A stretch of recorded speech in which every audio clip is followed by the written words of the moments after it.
Invece di dargli un pesce, insegnagli a pescare. La saggezza del vecchio proverbio cinese deve essere piaciuta parecchio al governatore veneto Luca Zaia, che l'ha subito messa in pratica con gli immigrati vittime della crisi, quelli che hanno perso un lavoro e rischiano di rientrare nella clandestinità.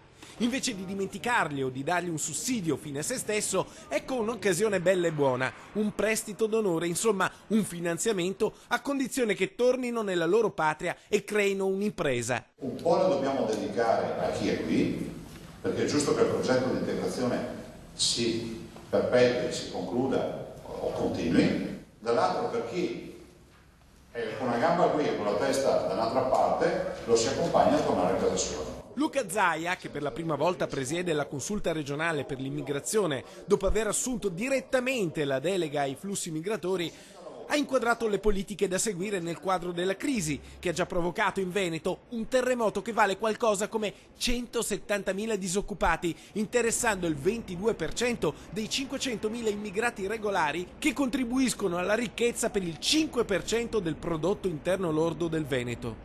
Sono senza lavoro, non ho soldi, non riesco neanche a tornare a casa. Quindi penso che l'emergenza oggi sia quella di avere il coraggio di finanziare i progetti di ritorno. Oggi il Veneto, dove gli immigrati valgono il 10,7% della popolazione intera, governa circa un quarto delle risorse rispetto a qualche anno fa. I finanziamenti per il settore sono scesi da 2.800.000 a 650.000 euro. Nel 2014 la Regione porterà lo stanziamento a 1 milione, ma questi fondi dovranno essere gestiti con la massima attenzione. Così nasce l'idea del prestito d'onore agli stranieri che tornano in patria e vogliono aprire una nuova attività. Questo è il tentativo di aiutare chi ha perso il lavoro, precisa Luca Zaia. Insomma, né cattiveria né razzismo, ma solo saggezza.